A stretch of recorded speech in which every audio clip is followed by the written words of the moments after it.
Alright guys, Wait lang. Mamaya. ito na yung hapunan ko ngayon. Piniprepare na ni Commander Alibasbas. Ang ulam namin ngayon guys ay nilagang baboy. Pata ng baboy na may ano ba yun? Mais. Kasi matagal ko nang nire-request yan. Ito na yung rice. So ito yung rice ko ngayon guys. Dapat mini-maintain ko lang yung 150 grams. So basically ganyan lang siya karami guys. So ayan. So around Okay na yan. Marami ka ng 145. Sige, okay na yan, 145. So ayan guys, meron akong 140 around 145 o 146 grams. Ayan. Okay. Tapos pinutin mo ulit ngayon yung tear para mag zero. So dadagdag natin ngayon yung karne. So karne. Pag may buto at hindi mo matanggal, after mong kainin, titimbangin yung buto, tapos ililes na lang. Oh, alam ba, may buto. Kagaya nito. Tulad niya, may buto. Kung ang laki Siyempre, hindi mo naman makakain yung buto. Oo. So, after mo kumain, kung sinisipag ka, tanggalin mo yung buto. Tapos, timbangin mo, iles mo na lang dun sa total. Kagaya niyan. Yan, yung kanya, yung... So, ayan, merong nililista niya palagi guys rice yung... ay 145. Oo, 145 yung rice. 232 yung pata. So, 232 yung Ililes mo meat. na lang yung ano. Tapos mais, ganun din. Yung mais. Guys, yung mais dahil hindi siyempre yung gitna niyan, 'di ba? Yung tawag doon yung pinakang gitna. Hindi mo naman makakain yun, 'di ba? Siyempre kakain mo lang naman yung grain. So, after mong kumain, timbangin mo ulit yung pinagkainan ng gitna ng mais para maibawas mo doon sa ano mo. Ano mo, 140. Pero mababawasan pa ito mamaya. So, 140 rin yung 140. Ibig sabihin, hindi naman yan ang totoong timbang niya kasi Babawasan mabigat yung lang dyan yung gitna niyan. Tapos gulay, repolyo. Yan. Yan na. Ay, na-tear ko ba? Hindi pa. Tanggalin natin. Ito na-tear. 140 yung kanina.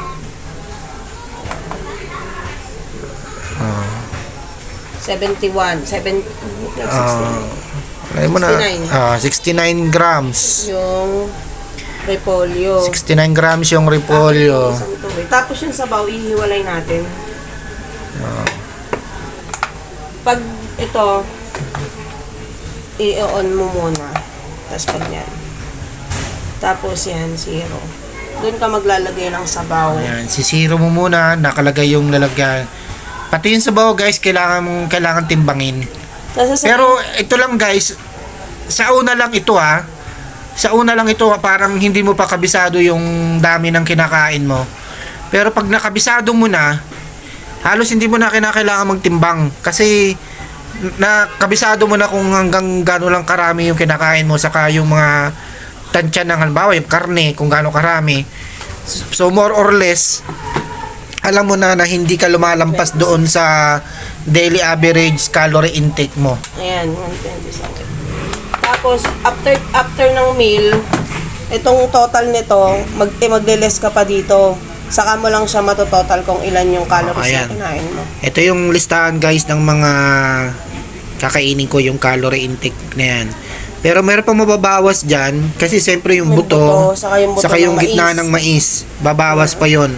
So basta yung 2,210 ko na average daily calorie ko na kailangan ng katawan ko, ang punto ron, kailangan hindi ako lumampas doon. Pwede kong i-maintain yun, pero mas maganda kung ibababa ko pa siya doon. So ang napag-usapan namin na sa 2,210 babawasan nyo ng 400. So magiging 1,810. Yung 1,810 calories na yon, paghahati-hatiin mo na yon para sa buong maghapon, almusal, tanghalian at hapunan. So, kung halimbawa sa maghapon mong pagkain, malaki pa yung difference. Halimbawa, may natitira pang around mga 300 or 200 calories. Hindi mo pa nakukonsume yung 1,000. Halimbawa ako, di ko pa nakukonsume yung 1,800 calories na kailangan ko. Dahil lang nakain ko lang, halimbawa, nakain ko pa lang nasa mga 1,500 o 1,600. Halimbawa, meron pa akong 200 calories. Pwede pa ako magmerienda sa gabi kung gugustuhin ko. Kasi dati guys, sa gabi, nagbi-midnight snack pa ako. Nagpapa-order pa ako ng Jollibee. Nagpapa-deliver pa kami niyan. So, since na sinimulan ko tong calorie deficit diet na to, minomonitor talaga namin yung calorie intake ko na lang. So, kung meron bababa pa, meron pang allowance doon sa calorie intake ko, kung pwede pa ako kumain sa gabi. Pero kung maliit na lang yung hindi na ako kumakain sa gabi. Tama na yung hapunan. Wala nang siyang midnight snack. Wala rin ako yung mga tawag nito, yung mga konting chichirya, wala nang ganon, hindi na ako nag-chichirya. Basta eto, sinimulan na namin yung calorie deficit diet ko. So sinusunod na talaga namin na yung kung ilan lang yung calorie intake na dapat pumasok sa katawan. Pag-achieve mo naman na, So pwede ka nang yung goal weight mo. pag na-achieve ko na yung goal weight ko guys, siguro mga, kasi nasa 82 ako last day. So kung mapababa ko siya around mga 65 or 70 o mga 65 o 67, okay na ako dong guys, kasi malaki naman talaga yung katawan ko kaya lang medyo bumigat talaga ako ng gusto. So yun ang mga target. Titinan ko muna pagdating ng 67. Kung sa 67 feel ko pa kaya pa ng katawan ko, magbabawas, pipilitin ko pa magbawas, pero ang target ko ay 67. So yun lang muna guys, maraming salamat. Alright guys, tapos na akong kumain. So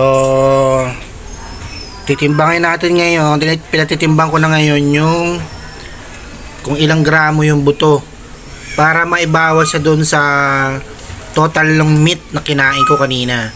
30. So ayan guys, nakita naman ninyo 30 grams. So ibig sabihin ibabawas yan doon sa 232 kanina. 232, ibabawas yan. So ibig sabihin parang 200 grams lang yung nakain kong meat. Ito ngayon yung gitna ng Laki, 50. mais. Ayun, kita nyo naman. So 50 grams yung katumbas na timbang nun. 140 kanina. So 140 yung kanina, bawas yung 50. So malaki-laki rin yung nabawas.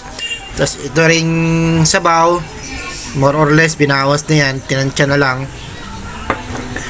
So ilan yung total niyan? Iano ko pa mamaya. I-transfer ko kay ChatGPT. Yeah. Palitan mo na lang. Ayan, papalitan. Ginawang ko yung screen. Okay guys. So eto, pinakompute na namin yung lahat ng kinain ko sa buong maghapon kay ChatGPT guys. So isusulat mo lang lahat guys, yung lahat ng kinain mo para di ka na mag-isip kung anong, di ka na mag-compute kung ikaw pa magko-compute, para malaman mo lang kung ilan yung calories lahat ng kinain mo. During breakfast, ang kinain ko ay 3 maliit na pandesal. Tapos nagkape ako. Sa kape, may nakalagay na kagad doon na 88 calories. 88 calories. Nandun kagad yun sa packaging. Makikita mo na kagad yun. So, pwede mo nang isulat yan. Ngayon, yung during lunch, ayan, lunch, ganito mo. 153. Yung lunch ko ay 153 grams. Yung boiled egg, 57 grams. Nag-ulam kami ng pork adobo kanina. So, ilang hiwa yon, 96 grams yung kinain ko. Tapos, sinama yung sauce, 10 grams. Nitong hapon, pag uwi ko galing sa trabaho, may dala akong Jollibee. So, nag-Jollibee cheeseburger kami. So, ayun yon. Ngayon dinner, ito nga yun. Repolyo, 69 grams. Pork pata, 202 grams. Ibinawas na dito yung buto. Mais nilaga, 90 grams. Ibinawas na rin dyan yung buto, ay yung gitna. Yung kanin, 145 grams. Tapos ibinawas din yung sabaw na hindi ko naman naubos. So, pinasa namin ngayon kay ChatGPT. Ganyan lang. Isusulat mo lang ganyan. Tapos, pasa mo kay ChatGPT. Si ChatGPT na magkukwenta sa'yo. So, ayan. Ang sinabi niya, okay, let's break it down meal by meal. All values are estimate close enough for tracking. Ibig sabihin, hindi talaga 100% on point, pero hindi nagkakalayo kasi ito rin yung ginagamit ng mga dietitian na pamamaraan ng pagkukompute ng calories mo. Mas Ang calories mabilis kasi ito lang yung pinakamabilis. May Okay? app naman kaya lang hassle. Doon sa apps kasi medyo may apps talaga na pwede mong i-download at sundan, pero napakatagal, mabagal na Ganun proseso. yung akin eh. Okay, ito si ChatGPT, ito yung natuklasan namin. Very helpful si ChatGPT. Sa breakfast daw, 3 pandesal, 210 calories. Yung coffee, 88 calories nga talaga. Yung breakfast total ko, 298 calories lang yung nakonsumo ko. Okay? Lunch. Cooked rice, 200 calories. Boiled egg, 80 calories. Pork adobo, 250 calories. Adobo sauce, 20 calories. Total ng lunch ko ay 550 calories. Yung Jollibee na merienda, 290 calories. Dinner, hindi ko napapabain. Yung total ko ay 825 calories. Yung pata yung mataas. So, yung pata kasi doon ang mataas. Yung pata. So, all in all, yung total ng nakain ko ngayon ay yung calories intake ko ngayon ay 1,960. O, di ba? Sabi ko, ang target ko ay 1,810. Yun ang target ko.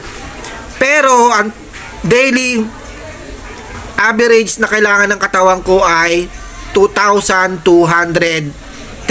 Naka-deficit. Ibig sabihin, dahil hindi pa ako lumampas dun sa 2,210, naka-calorie deficit pa rin ako kahit hindi ko na-hit ngayong araw yung 1,810 na dapat na hinihit ko. O, di ba? So, ganun lang guys, ganun lang. Sa una lang ito na nagtitimbang-timbang kami, pero yung misis ko kasi dahil kabisado niya na to, ginagawa niya lang to for the sake na para sa akin, na para mapakita niya sa akin araw-araw kung ilang calories talaga yung nakakain na nakukonsumo ko. So, hanggang sa muli guys, i-update ko kayo kung ano pa yung mga klase ng pagkain na araw-araw kong kinakain. Thank you.